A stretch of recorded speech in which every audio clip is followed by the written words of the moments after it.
Aujourd'hui, j'aimerais ministrer sur 2 Samuel, chapitre 5.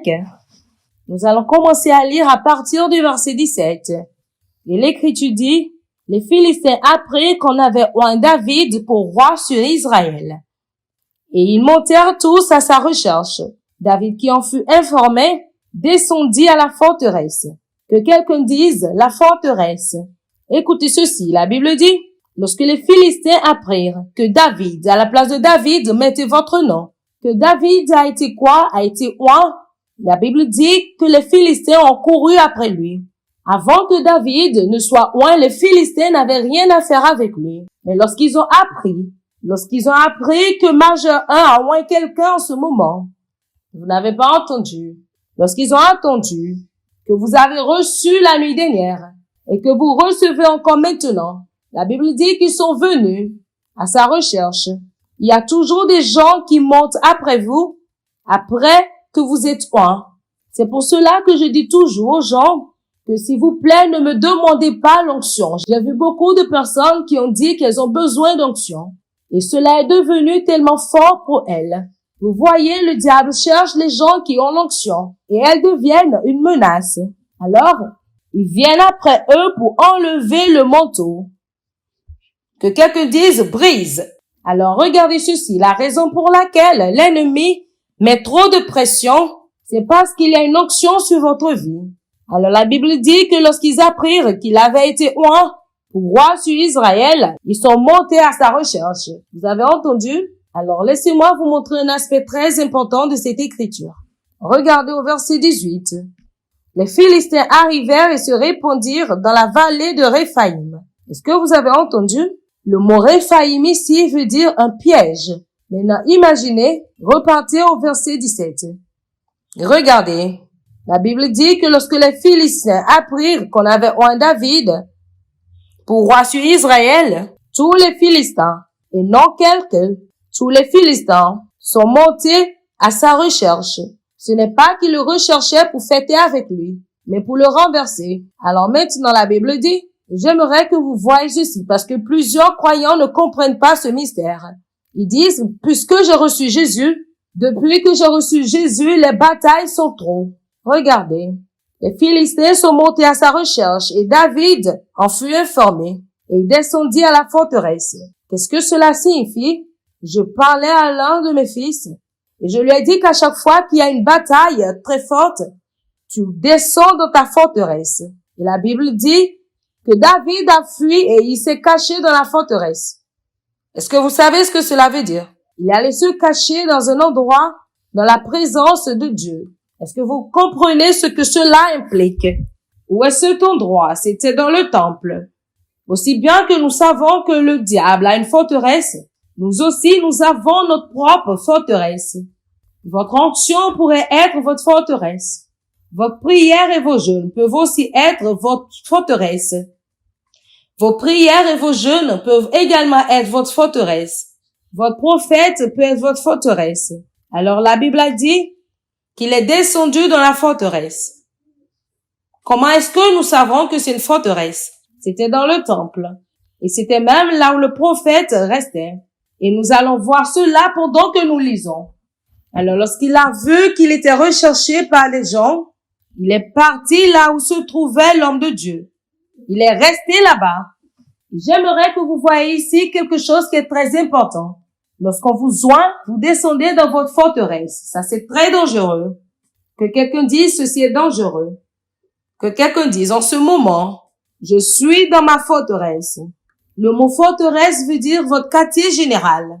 Lorsque les Philistins ont vu qu'il est descendu dans la forteresse, ils ont mis des embûches dans un lieu appelé le piège pour dire peut-être à telle heure David sortira de cette forteresse. Alors, si votre jeûne est votre forteresse, si la prière est votre forteresse, s'il vous plaît, prêtez attention. Parce que l'ennemi attend. Il attend le jour que vous quitterez la présence de Dieu. Vous voyez, lorsque tout le problème a commencé, c'est lorsqu'ils ont entendu qu'il a été oint. Avant qu'il ne soit oint, il n'avait rien à voir avec lui. Maintenant, écoutez cette écriture. Les Philistins arrivèrent et se répandirent dans la vallée des Réphaïm. Verset 19. David consulta l'Éternel en disant, monterai-je contre les Philistins? Les livreras-tu entre mes mains? Et l'Éternel dit à David, monte, car je livrerai les Philistins entre tes mains. Certains d'entre vous ici, le Seigneur livrera certainement ce miracle entre vos mains. Regardez, David vint à Baal-Pérasim. Le mot Baal-Pérasim veut dire Dieu des percées. Cette percée ne veut pas dire ici que vous avez besoin de l'argent et que vous en avez obtenu. Non. Cela veut dire que vous avez des obstacles. Et vous avez traversé ces obstacles et vous avez obtenu ce que vous recherchez. Est-ce que vous avez entendu? Pendant que je me tiens ici, le Seigneur va vous choquer. Félicitations. David est allé au Dieu des percées. Et David les a battus là-bas. Puis il dit, l'Éternel a dispersé. L'Éternel a dispersé mes ennemis devant moi. Imaginez tous ces Philistins qui viennent contre vous. Et c'est exactement ce que je veux traiter en ce moment. La raison pour laquelle l'ennemi vient contre vous, c'est qu'il a vu les potentiels. Il a vu vos capacités et vos aptitudes. Et il voudrait vous arrêter en amenant les limitations. Toute limitation en ce moment est brisée de la même manière que l'Éternel me l'a commandé. Et si vous croyez en cela, criez brise. Imaginez, il vient juste d'être oint pour devenir roi. Imaginez que Dieu vous dise, j'étais oint en tant que financier du royaume. Et soudainement, tout à coup, tout l'enfer se déchaîne. Que quelqu'un dise, en ce moment, Baal-Pérazim. Imaginez, depuis le jour où Dieu a dit que vous êtes un homme de Dieu, depuis ce jour-là même, problème après problème, les ennuis après les ennuis, que quelqu'un dise en ce moment, Baal-Pérazim, Dieu des percées, il me donnera la force et la victoire en ce moment. La délivrance de ce moment, nous ne traitons pas des démons qui habitent à l'intérieur des gens. Cela ne nous regarde pas en ce moment. Nous traitons de ce que le diable utilise pour apporter la limitation. Il y a deux types de limitations. Numéro 1, nous avons ce que nous appelons la limitation intérieure. Et les limitations intérieures sont ces limitations que le diable amène en vous pour vous donner la peur. Et même si vous êtes censé faire quelque chose, comme le roi Saül était assis sous la tente en train de regarder Goliath. Il ne pouvait pas aller l'affronter à cause de la peur. Il était limité. Et lorsque David l'a tué, toute la nation a loué David. Qu'est-ce que le diable a utilisé contre le roi Saül? C'est la peur. Alors la peur cause la limitation.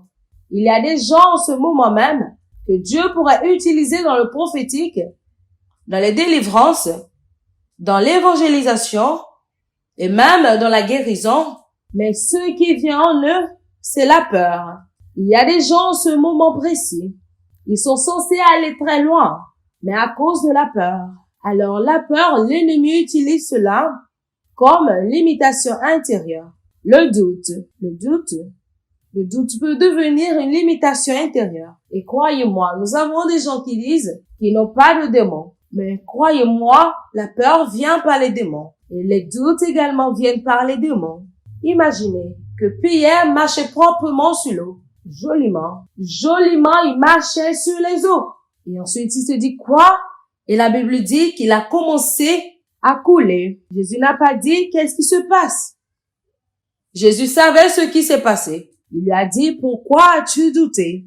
Il n'y avait pas d'autre raison. Peut-être que vous fonctionnez, vous avancez bien dans le ministère, bien dans votre appel, bien dans vos affaires. Mais écoutez-moi, ne permettez jamais aux limitations intérieures de vous limiter. La seule chose que Jésus dira lorsqu'il vous regarde, il dira, pourquoi as-tu douté? Il n'y a pas d'excuse. Il n'utilisera pas autre chose ni autre question. Il n'a pas dit à Pierre qu'est-ce qui s'est passé. Mais non, il n'a pas dit, oh, est-ce que quelque chose s'est passé? Il savait déjà. que la raison principale pour laquelle il aurait coulé, c'était le doute. Pourquoi tu doutes? Pourquoi? Alors, lorsque nous traitons des limitations, vous devez comprendre cela. Alors, le diable apporte ce que nous appelons les limitations internes. Et cela peut être la peur ou le doute. Et soudainement, il a commencé à douter. Pourquoi as-tu douté? Tu avais la foi, je crois en le Seigneur. Et ceci se produira. Je crois en le Seigneur. Et soudainement, tu croyais, oui, mais c'est comme si tu te limites de devenir ce que Dieu voudrait que tu sois, de celui que tu étais hier. Tu dois arrêter cela. Vous devez arrêter cela. Vous êtes ce que Dieu dit que vous êtes. Et vous accomplirez ce que Dieu dit que vous accomplirez. Est-ce que je parle à quelqu'un ici? Que quelqu'un dise, je prends le contrôle. Pourquoi as-tu douté? Que quelqu'un dise, oui. Est-ce que vous suivez? Bien, vous êtes suivis. Les limitations internes. Cela peut être, des limitations internes peuvent être le doute, la peur, la colère. Ce sont des choses qui peuvent vous limiter. Est-ce que vous savez ce que le diable fait? À chaque fois qu'il sait qu'il y a un miracle sur le point de se produire dans une famille, il viendra dans la maison et parlera à la femme. Et il dira, commence à te disputer. Pas de raison. Et commence à se disputer. Qui crois-tu être? Pendant que l'ange était sur le toit de votre maison pour délivrer un chèque, il repart tranquillement. Il dit, j'étais là-bas, mais je les ai trouvés en train de se disputer.